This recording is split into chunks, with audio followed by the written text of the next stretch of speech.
সংশোধনীর বৈধতা নিয়ে হাইকোর্টের রায় আজ। তত্ত্বাবধায়ক সরকার ব্যবস্থা ফিরবে কিনা সে সিদ্ধান্ত জানাবেন আদালত। জুলাই গণহত্যা মামলায় ট্রাইব্যুনালে আনিসুল সালমান, ইনু মেনন সহ 16 জনের হাজিরা আজ উপস্থাপন করা হবে তদন্তের অগ্রগতি।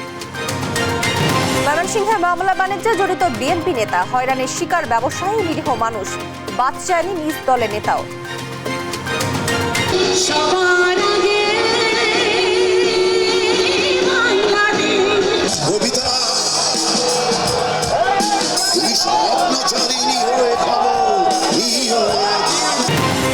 বর্ণিল আয়োজনে দেশজুড়ে মহান বিজয় দিবস উদযাপন, স্বৈরাচারের দোসরদের প্রতিহত করে বিজয় ধরে রাখার শপথ। এবং কুষ্টিয়ায় কৃষকের জন্য বরাদ্দের কোটি টাকার বীজ সার হরিলুট, অভিযোগ কৃষি কর্মকর্তাদের বিরুদ্ধে, বঞ্চিত প্রকৃত কৃষক। দেখছিলেন শিরোনাম সংবাদ সকালে, আপনাদের সঙ্গে আছি আমি দোয়া আফরোজ। এবার বিস্তারিত। তত্ত্বাবধায়ক সরকার ব্যবস্থা বাতিল সহ সংবিধানের ৫৫ সংশোধনীর বৈধতার প্রশ্নে দায়ের করা দুটি রিটের ওপর আজ রায় ঘোষণা করবেন হাইকোর্ট। গেল ৫ ডিসেম্বর শুনানি শেষে রায় ঘোষণার এদিন ধার্য করেন আদালত।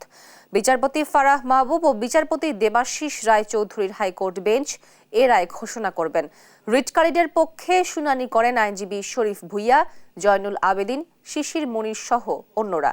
তত্ত্বাবধায়ক সরকার ব্যবস্থা বিলোপ, শেখ মুজিবুর রহমানকে জাতির পিতা ঘোষণা সহ বেশ কিছু বিষয়ে আনা ৫৫ সংশোধনী আইন ২০১১ সালের ৩০ জুন জাতীয় সংসদে পাশ হয়।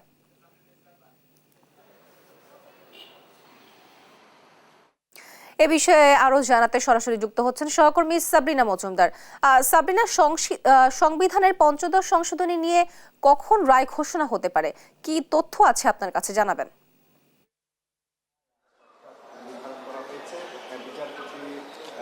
তোয়া, আপনি যেমনটি জানেন যে ২০১১ সালের ৩০শে জুন কিন্তু এই ৫৫ সংশোধনীটি পাশ করা হয় এবং সেই প্রেক্ষিতে এই রাজনৈতিক যে পট পরিবর্তন হয়, অর্থাৎ সাবেক প্রধানমন্ত্রী শেখ হাসিনার আমলে তিনি তত্ত্বাবধায়ক সরকার ব্যবস্থা বাতিল করেন এবং এরই সাথে সংযোজন করা হয় সংবিধানের ৭ অনুচ্ছেদের সাথে ৭ ক খ অনুচ্ছেদ। সেখানে দেখা যায় যে সংবিধান বহির্ভূতভাবে যদি কেউ রাষ্ট্র ক্ষমতা দখল করে সেটি কিন্তু রাষ্ট্রীয় দ্রোহিতা হয়ে যাবে। তো এই ৫৫ সংশোধনীতে তিনি যেটি করতে চেয়েছিলেন যে এই যে নির্বাচন হয়েছিল, নির্বাচনগুলো যাতে নির্দলীয়ভাবে না, দলীয়ভাবে দলীয় সরকার থাকাকালীন সময় যাতে নির্বাচনগুলো হয় এবং সেই সাথে সংযোজন করা হয়েছিল যে বঙ্গবন্ধু শেখ মুজিবুর রহমানকে কিন্তু সেখানে স্বীকৃতি দেওয়া হয়েছিল জাতির জনক বঙ্গবন্ধু হিসেবে এবং এরপরে নারীর সংরক্ষিত আসনে আসন সংখ্যা বাড়িয়ে দিয়েছিলেন এবং এরই সাথে ৫৫টি সংশোধনী কিন্তু পাশ করা হয়েছিল। তো এরপরে যখন রাজনৈতিক প্রেক্ষাপট পরিবর্তন হয় তখন কিন্তু এই ৫৫ সংশোধনীর দুটি রিট করেন এবং রিটকারী আইনজীবীরা ছিলেন শরীফ ভুইয়া এবং এরপরে বিএনপির আইনজীবীরা পক্ষভুক্ত হন। তো দফায় দফায় আসলে শুনানি কিন্তু হয় এবং ফারাহ মাহবুব এবং দেবাশিস রায় চৌধুরী যে হাইকোর্ট বেঞ্চ, সেখানে কিন্তু দফায় দফায় আমরা দেখেছি ৪-৫ দিন শুনানি হয়েছে এবং এরপরই আজকে রায় ঘোষণার দিন ধার্য করেছেন আদালত।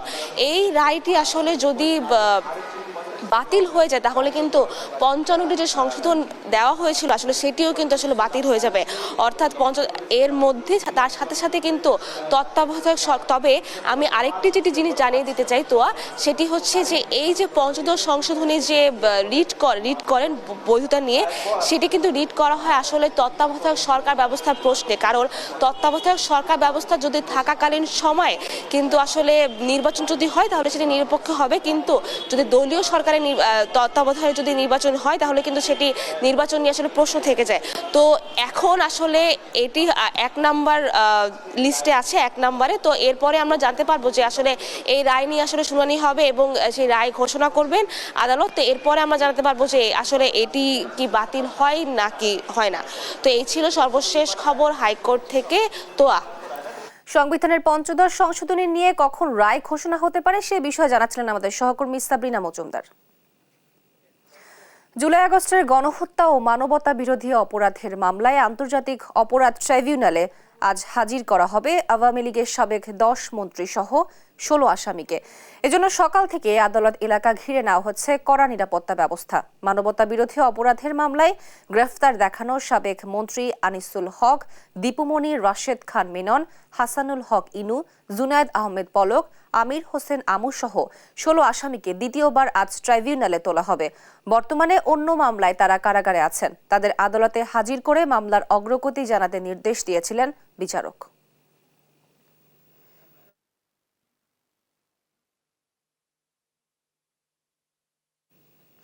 এই বিষয়ে আরো জানাতে সরাসরি যুক্ত হচ্ছেন সহকর্মী হাসান মাহমুদ। হাসান, আসামিদের কখন আদালতে হাজির করা হতে পারে? আদালত চত্বরের সার্বিক নিরাপত্তা পরিস্থিতি আপনি সেখানে কেমন দেখছেন, জানাবেন।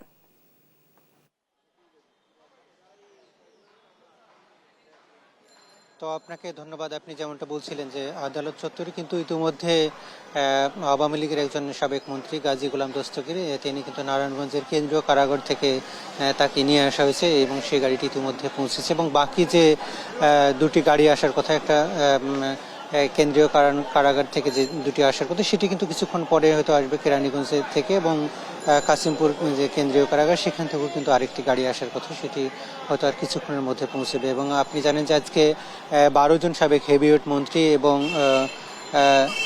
একজন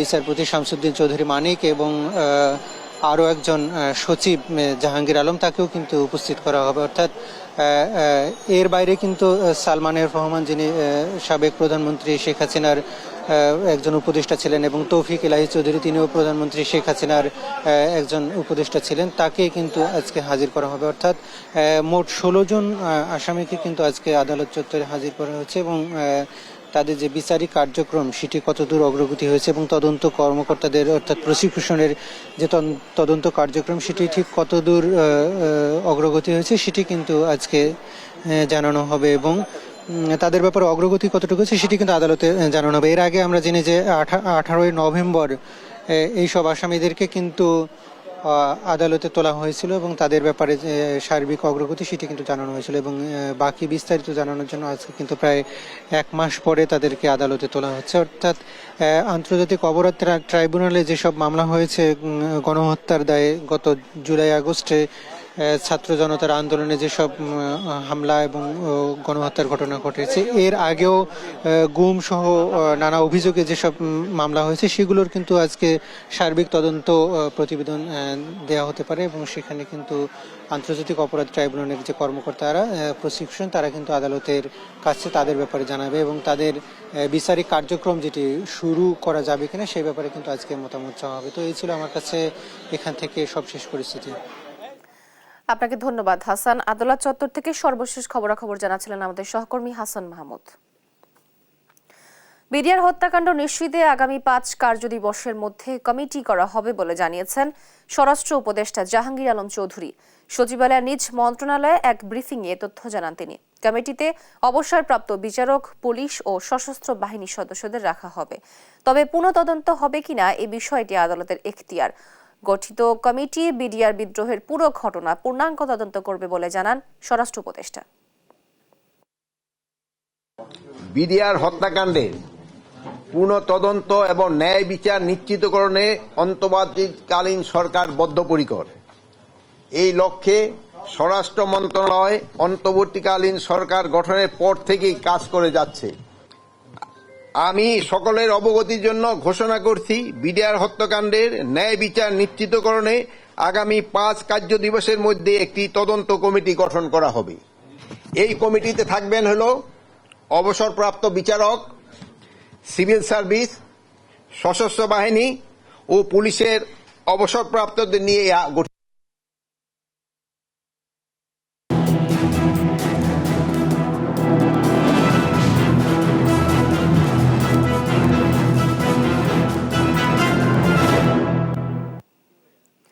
নাশকতার মামলা যেন পিছু ছাড়ে না ময়মনসিংহের বিএনপি নেতাদের। সরকার পতনের পর খোদ বিএনপি নেতার করা মামলার আসামি হয়েছেন দলেরই অন্য নেতারা। মামলা হয়রানি থেকে বাদ পড়েনি ব্যবসায়ী ও নিরীহ মানুষও, জানিয়ে ক্ষুব্ধ এলাকাবাসী। পুলিশ বলছেন, নিরাপরাধ কোনো ব্যক্তি আসামি হলেও কাউকে হয়রানি করা হচ্ছে না। মিথ্যা মামলা বাণিজ্যের ধারাবাহিকের আজ 9ম পর্ব। ময়মনসিংহ প্রতিনিধি ইলিয়াস আহমেদের অনুসন্ধান জানাচ্ছেন এম এ আজিম। পরিবারসহ বিএনপির রাজনীতি করায় 2010 সালে আওয়ামী লীগ নেতারা হাতের কবজি কেটে নেয় টানা 3 বারের ইউপি সদস্য লুৎফর রহমানের। নাশকতার মামলায় আওয়ামী লীগ সরকারের আমলে জেলও খেটেছেন অনেকবার। সরকার পতনের পর এখন আবারও নাশকতার মামলায় আসামি হয়েছেন তিনি। তবে স্বৈরাচারের দোসররা নয়, খোদ বিএনপি নেতাদের করা মামলাই আসামি আবারও লুৎফুর। এখন দেশের এত কিছু পরিবর্তন, আমাদের সামনে সুসময় আসতেছে, সেই সময়ও আমি বাড়িতে থাকতে পারতেছি না। আমার নামে আবার আমাকে আওয়ামী লীগ বানিয়ে আমার নামে মামলা দেওয়া হইল। শুধু লুৎফুর নয়, দলীয় কোন্দলে দুটি নাশকতার মামলায় আসামি এখনো অনেক বিএনপি নেতাকর্মীরা। এখন যদি বিএনপি আবার বিএনপি তারা মামলা করে তো এটা একটা দুঃখজনক। সাজানো মামলায় প্রতিহিংসাবশত আসামি করা নিয়ে ক্ষুব্ধ স্বজন ও এলাকাবাসী। তারা বলছেন এতে বিএনপির ভাবমূর্তি ক্ষুণ্ণ হচ্ছে। অবিস্ফোরা কেসি বর্তমানে কেসটা চলতেছে। আমি কোনো পার্টির সাথে জড়িত না, আমাকে হয়রানি করা হইতেছে। আমি একজন মামলার আসামি, পলাতক হিসেবে আছি। আমার পরিবার, আমার গোষ্ঠী যা আছে সকলে আমরা বিএনপি করি। আমি নিজে একজন বিএনপি সদস্য। আমি এই অবস্থায় কেন্দ্রীয় নেতৃবৃন্দের কাছে আমি এই বিচারটা চাই। জেলার পুলিশ সুপার বলছেন নিরপরাধ কেউ আসামি হয়ে থাকলেও পুলিশ তাদেরকে হয়রানি করছে না। চার্জশিট থেকে বাদ দেয়া হবে তাদের নাম।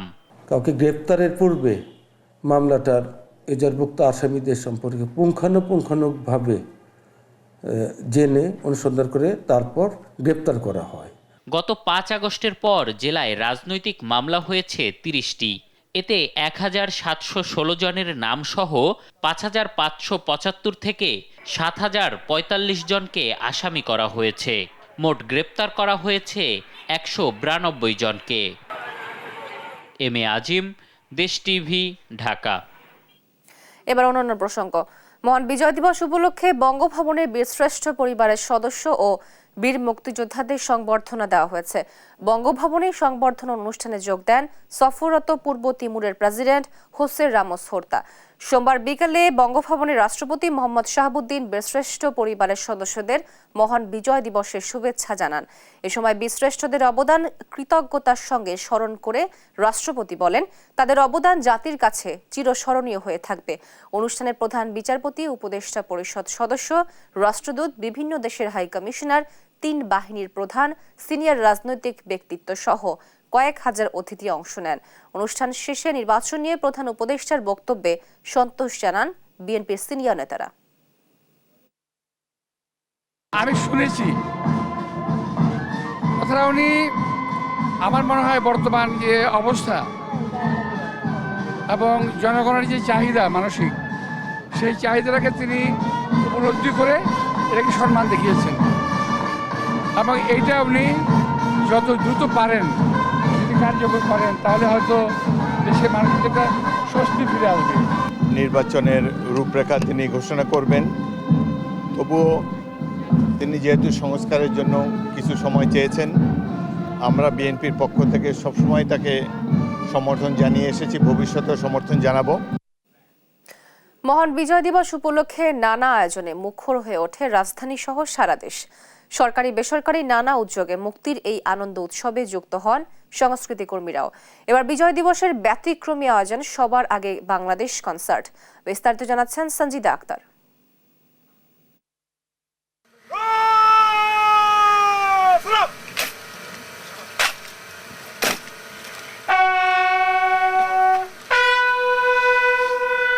চট্টগ্রামের কাট্টলী এলাকায় অস্থায়ী মুক্তিযুদ্ধ স্মৃতিসৌধে ভোরে 31 বার তোপধ্বনির মাধ্যমে শুরু হয় বিজয় দিবসের আনুষ্ঠানিকতা।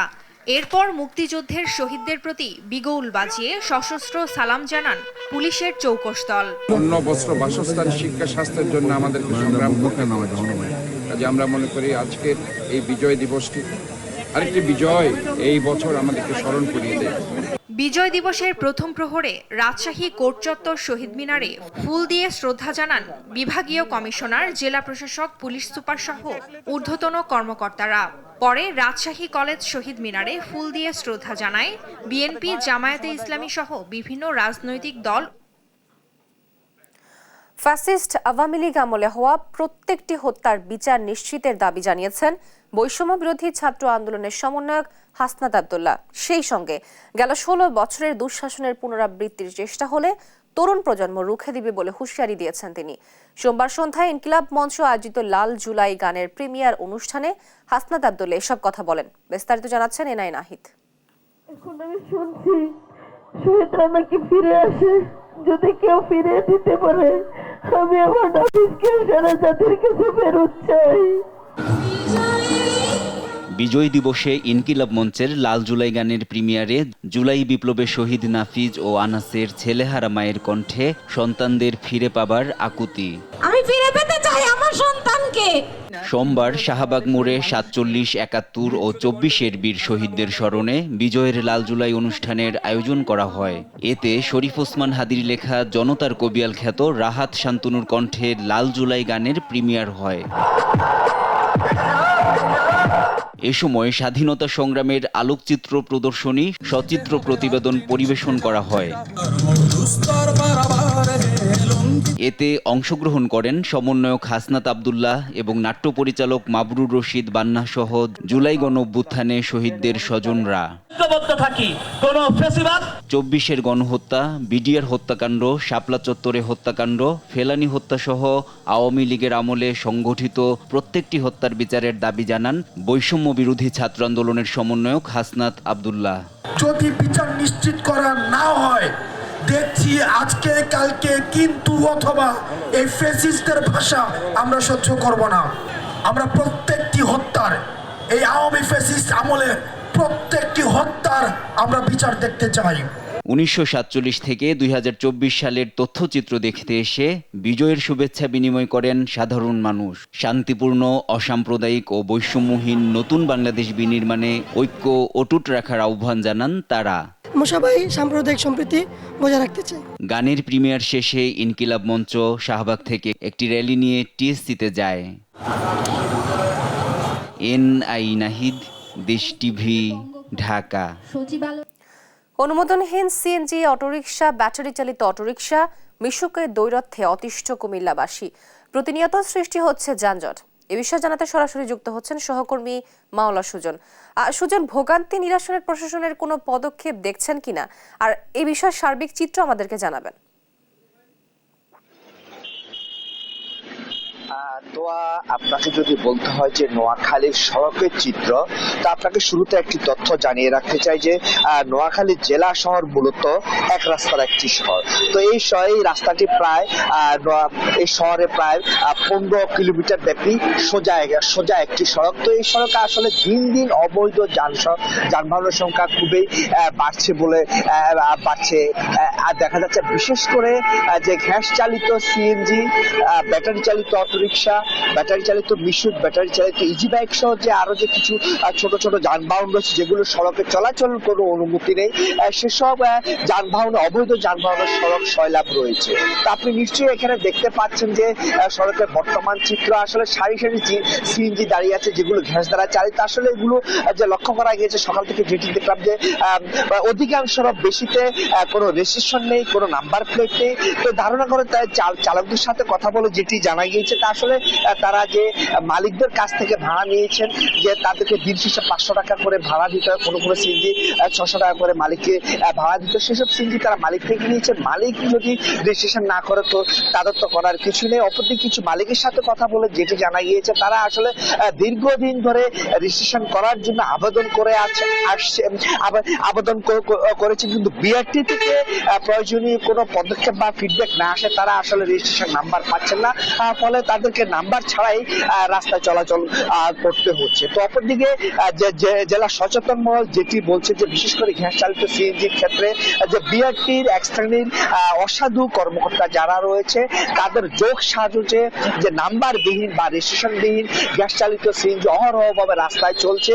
এবং এক্ষেত্রে আরেকটি তথ্য জানা গেছে যে বিগত সরকার আমলে যে বেশ কিছু সিএনজি অটোরিকশা অনুমোদন দেওয়া হয়েছে সেগুলো এখনো কিন্তু রেজিস্ট্রেশন নাম্বার হয়নি। পায়নি। এক্ষেত্রে যে দলীয় একটি যে শক্তি কাজ করেছে বলে জানা গেছে। অপরদিকে বিআরটির যে অসাধু কর্মকর্তা রয়েছে তারা সিএনজি থেকে মাসোয়ারা ভিত্তিতে নেওয়ার কারণে কিন্তু এই রেজিস্ট্রেশন না দেওয়ার একটি কারণ রয়েছে। অপরদিকে যে ব্যাটারি চালিত অটোরিকশা রয়েছে, ইজি বাইক রয়েছে, মিশুক রয়েছে, সেগুলো কিন্তু দিন দিন নোয়াখালী শহরে বাড়ছে। ফলে শহরে একটি প্রতিদিন একটি যানজট সৃষ্টি হচ্ছে। তো এই ক্ষেত্রে সবচেয়ে ভোগান্তি পথ হচ্ছে অফিসগামী এবং স্কুল কলেজের শিক্ষার্থীদেরকে। তো জেলা সচেতন মহল বলছে যে প্রশাসনের তারা কার্যকর কোনো পদক্ষেপ তারা এখনো পর্যন্ত দেখতে পাননি এসব অবৈধ যানবাহনের নিয়ন্ত্রণ ক্ষেত্রে বা গ্যাস চালিত যেসব সিএনজি রয়েছে সেগুলো নিয়ন্ত্রণের ক্ষেত্রে প্রশাসন আজ পর্যন্ত কোনো দৃশ্যত কোনো পদক্ষেপ নেয়নি, অথবা বিআরটিও কোনো ধরনের কোনো অভিযান তারা দেখতে পায়নি। অপরদিকে যে জেলা ট্রাফিক পুলিশ অফিস রয়েছে সেগুলোর একটা সেটি একটি যে তারা ট্রাফিক পুলিশের যে চলমান অভিযান সেগুলো তারা লক্ষ্য করতে পারছেন না। তো সচেতন বলছে যে খুব শীঘ্রই যদি এসব অবৈধ যানবাহনের জন্য নিয়ন্ত্রণ করা না যায় জেলা শহরে বিশেষ করে সড়কে একটি যে অরাজকতার মতো পরিস্থিতি সৃষ্টি হবে। এ হচ্ছে নোয়াখালীতে আমার কাছে সর্বশেষ। তোয়া, আপনাকে ধন্যবাদ সুজন। নোয়াখালী থেকে সর্বশেষ জানাচ্ছিলেন আমাদের সহকর্মী মাওলা সুজন। এবার অন্যান্য প্রসঙ্গ। কুষ্টিয়ার দৌলতপুরে কৃষকদের জন্য সরকারি বরাদ্দের কোটি টাকার বীজ ও সার লোপাটের অভিযোগ উঠেছে কৃষি কর্মকর্তাদের বিরুদ্ধে। চলতি মৌসুমে বরাদ্দের বীজ ও সার পায়নি প্রকৃত কৃষক। তাদের অভিযোগ, কৃষি কর্মকর্তাদের যোগসাজশে আত্মসাৎ করা হয় বরাদ্দ। তবে অভিযোগ অস্বীকার করেছেন কৃষি কর্মকর্তারা। ইরফান রানার ক্যামেরায় কুষ্টিয়া থেকে নাহিদ হাসান তিতাসের রিপোর্ট। কুষ্টিয়ার দৌলতপুর উপজেলার কৃষক তোফাজ্জেল হোসেন। উপজেলার এই মাঠে 10 বিঘা কৃষিজমি রয়েছে তার। বিগত বছরগুলোতে সরকারের দেওয়া বীজ ও সার দিয়ে ঠিকমতোই চলেছে তার চাষাবাদ। তবে এবছর সরকারের বরাদ্দের বীজ ও সার কিছুই পায়নি সে, ফলে পড়েছেন চরম সংকটে। তোফাজ্জেলের মতো এ উপজেলার অধিকাংশ কৃষকেরই একই অবস্থা। চলতি মৌসুমে সরকারের বরাদ্দের বীজ ও সার কোনোটিই পাননি তারাও। আমার জানা মতে এই মাঠে কেউ পেয়েছে এরকম আমি শুনিনি। সার বীজ কিছুই পাইনি।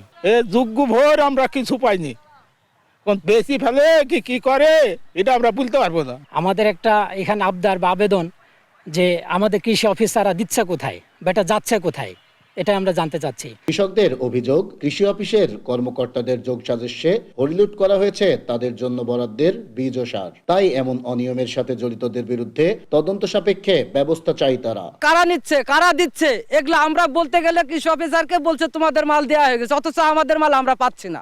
এই সার এবং বীজ যারা নিচ্ছে এবং এর সাথে যারা জড়িত, আমি ঊর্ধ্বতন কর্মকর্তার কাছে আকুল আবেদন জানাচ্ছি যে এর একটা সুষ্ঠু তদন্ত করা হোক। তবে কৃষকদের সব অভিযোগ অস্বীকার করে উপজেলা কৃষি কর্মকর্তা বলছেন, তালিকা করে প্রকৃত কৃষকদের মাঝে সঠিকভাবেই সার ও বীজ বিতরণ করেছেন তারা। আমাদের উপসহকারী কৃষি অফিসারদের কাছে মাধ্যমে তালিকা তৈরি করার মাধ্যমে আমাদের এখানে এসে কৃষক ভাইরা তাদের উপকরণ নিয়ে গেছে এবং আমরা তাদেরকে মাস্টারের স্বাক্ষরের মাধ্যমে তাদের উপকরণ বিতরণ করেছি। আর এ বিষয়ে উপজেলা নির্বাহী কর্মকর্তা বলছেন, এখন পর্যন্ত কৃষকদের কাছ থেকে এমন কোনো অভিযোগ পাননি তারা। অভিযোগ পেলে তদন্ত সাপেক্ষে নেবেন ব্যবস্থা। কোনো অভিযোগ পাইনি এখন পর্যন্ত কোনো কৃষকের কাছ থেকে।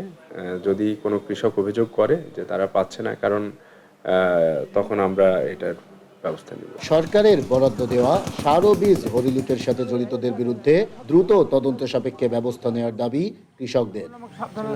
নাহিদ হাসান তিতাস, দেশ টিভি, কুষ্টিয়া। নারায়ণগঞ্জের ২৫০০-এ জাহিন স্পিনিং মিলে অগ্নিকাণ্ডের কারখানার কাঁচামাল এবং মেশিনারিজের ব্যাপক ক্ষতি হয়েছে। সোমবার রাত ৯:৩০ উপজেলার ঝাউগড়া পৌরসভায় এই অগ্নিকাণ্ড ঘটে। ফায়ার সার্ভিসের ৬টি ইউনিট প্রায় ৩ ঘণ্টা চেষ্টায় আগুন নিয়ন্ত্রণে আনে। প্রত্যক্ষদর্শীরা জানান, স্থানীয়রা প্রথমে আগুন নেভানোর চেষ্টা করলেও তা দ্রুত ছড়িয়ে পড়ে। পরে ফায়ার সার্ভিসের ইউনিট আগুন নিয়ন্ত্রণে আনে। ফায়ার সার্ভিস জানায় এতে কেউ হতাহত হয়নি। আগুনের কারণ জানতে তদন্ত করা হবে।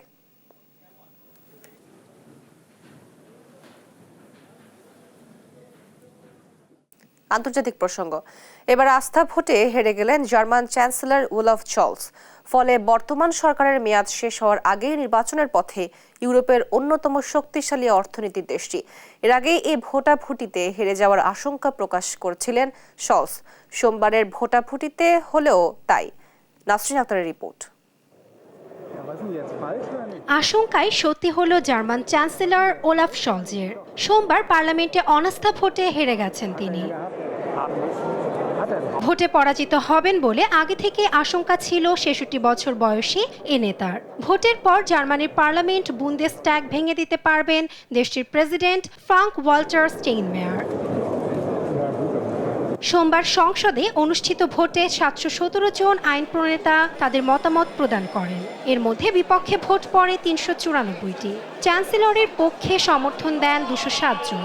ভোটদানে বিরত থাকেন ১১৬ জন।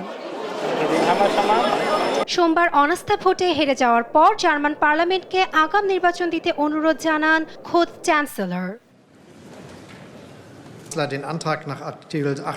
জার্মানির ইতিহাসে এটি ষষ্ঠবার ঘটল যেখানে চ্যান্সেলর আর্টিকেল ৬৮ এর অধীনে সংসদ ভেঙে দেওয়ার অনুরোধ করেছেন। শিগগিরই বুন্দেসট্যাগে নির্বাচন আয়োজন করা আমাদের প্রধান লক্ষ্য। এই নির্বাচনে সাধারণ জনগণ জার্মানির ভবিষ্যৎ নির্ধারণ করবেন। ভোটাভুটির আগে সংসদে শলজের সঙ্গে কট্টরপন্থী বিরোধী দল ক্রিশ্চিয়ান ডেমোক্রেটিক ইউনিয়নের নেতা ফ্রেডরিক মার্চ ও অন্যান্য দলের নেতাদের মধ্যে উত্তপ্ত বাক্য বিনিময় হয়। এ সময় বিরোধী কনজারভেটিভ চ্যান্সেলর প্রার্থী ফ্রেডরিক মার্চ শলজকে প্রশ্নবাণে জর্জরিত করেন। শোলজ দেশকে কঠিন অর্থনৈতিক পরিস্থিতির মধ্যে রেখে যাচ্ছেন, যা যুদ্ধ পরবর্তী ইতিহাসে এই প্রথম। এমন দুইবার ঘটেছে যখন জার্মানি মন্দার মধ্যে ছিল। গারহার্ড শ্রুডারের সময়ে প্রথম এমনটি হয়েছিল, তবে অন্তত তিনি তখন এজেন্ডা ২০১০ উপস্থাপন করেন। শোলজের সময়ে আবারও এমনটা ঘটল। এখানে দাঁড়িয়ে তিনি বলে যাচ্ছেন যে সবকিছু আগের মতোই চলবে। ৩ বছরেরও বেশি সময় দেশ শাসনের পরে গেল ৬ নভেম্বর ভেঙে পড়ার উপক্রম হয় শলজের নেতৃত্বাধীন ৩ দলের জোট সরকার। বর্তমানে নানামুখী চ্যালেঞ্জের মধ্যে রয়েছে ইউরোপের অন্যতম বড় অর্থনীতির দেশ জার্মানি। জ্বালানির উচ্চ মূল্যের কারণে ক্ষোভ বাড়ছিল জনমনে। চীনের সঙ্গেও অর্থনৈতিক প্রতিদ্বন্দ্বিতা রয়েছে দেশটির। একই সঙ্গে ইউক্রেন যুদ্ধে রাশিয়ার বিপক্ষে গিয়ে আরও কঠিন পরিস্থিতিতে জার্মানি। সোমবারের এ অনাস্থা ভোটে আগামী ২৩ ফেব্রুয়ারি আগাম নির্বাচনের পথ সুগম হলো। এর আগ পর্যন্ত তত্ত্বাবধায়ক সরকারের অধীনে চলবে Germany. Nasrin Akter, news desk, Desh TV. যুক্তরাষ্ট্রের উইসকনসিন অঙ্গরাজ্যের ম্যাডিসন শহরের এক খ্রিস্টান স্কুলে বন্দুকধারীর গুলিতে 2 জন নিহত হয়েছে। বন্দুকধারী ওই স্কুলে 17 বছর বয়সী ছাত্রী। সোমবারের এ ঘটনায় আরও 6 শিক্ষার্থী আহত হয়। 2 জনের অবস্থা আশঙ্কাজনক। ম্যাডিসন পুলিশ বিভাগ জানায়, স্কুলের একজন শিক্ষক ও এক শিক্ষার্থীকে লক্ষ্য করে গুলি চালায় বন্দুকধারী। ঘটনাস্থলে আসার পর বন্দুকধারী ছাত্রীকে মৃত অবস্থায় পাওয়া যায়, যদিও ঘটনার কারণ সম্পর্কে এখনও নিশ্চিত করা হয়নি। অ্যাবান্ডেন্ট লাইফ খ্রিস্টান স্কুল একটি বেসরকারি শিক্ষার প্রতিষ্ঠান, যেখানে কিন্ডারগার্টেন থেকে শুরু করে দ্বাদশ শ্রেণী পর্যন্ত প্রায় 400 শিক্ষার্থী রয়েছে। খেলার খবর। মহান বিজয়ের দিনে জাতীয় দলের পর জয় ছিনিয়ে এনেছে বাংলাদেশ অনূর্ধ্ব 19 নারী দল। এশিয়া কাপ টি-20তে শ্রীলঙ্কাকে হারিয়েছে বাংলার কিশোরীরা।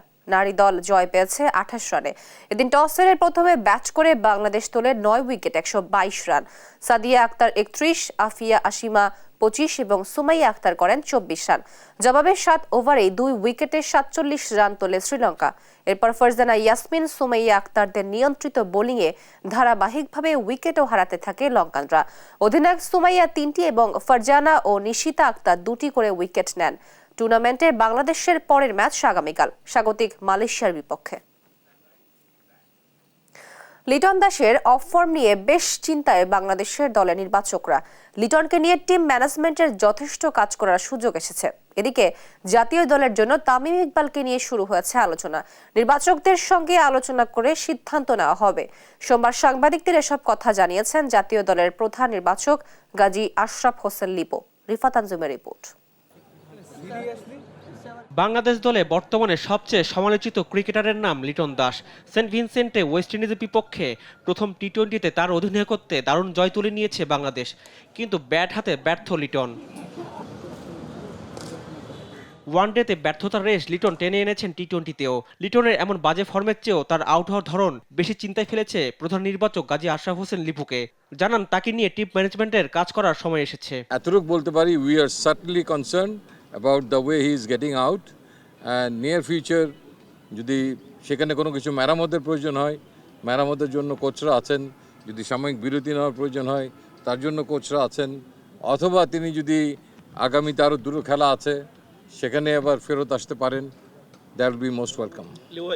এ সময় তামিম ইকবালের জাতীয় দলে ফেরার বিষয় নিয়ে কথা বলেন প্রধান। জানান তামিমের সঙ্গে আলোচনার সময় এখন এসেছে, তার সঙ্গে এবং বোর্ডের সঙ্গে আলোচনা করে সব সিদ্ধান্ত নেওয়া হবে। আমরা তার সঙ্গে নিশ্চয়ই এখন আলাপ করার মতো একটা অপর্যায়ে চলে গেছি এবং আমার বিশ্বাস সেটার জন্য বোর্ড এবং সিলেক্টার্স দুই পক্ষের সমন্বিতভাবে বসে আলাপ করাটা মানে এটার একটা সমাধানের রাস্তা অনেক বেশি ফার্ম করবে। এ সময় সাকিব আল হাসান ইস্যুতে কথা বলেন প্রধান নির্বাচক। জানান সাকিবের বিষয়ে প্রক্রিয়া মেনে সব সিদ্ধান্ত নেওয়া হবে। রিফাত আঞ্জুম, দেশ টিভি, ঢাকা। এই ছিল এখনকার সংবাদ সকাল। পরের বুলেটিন দেখার আমন্ত্রণ রইল। ধন্যবাদ।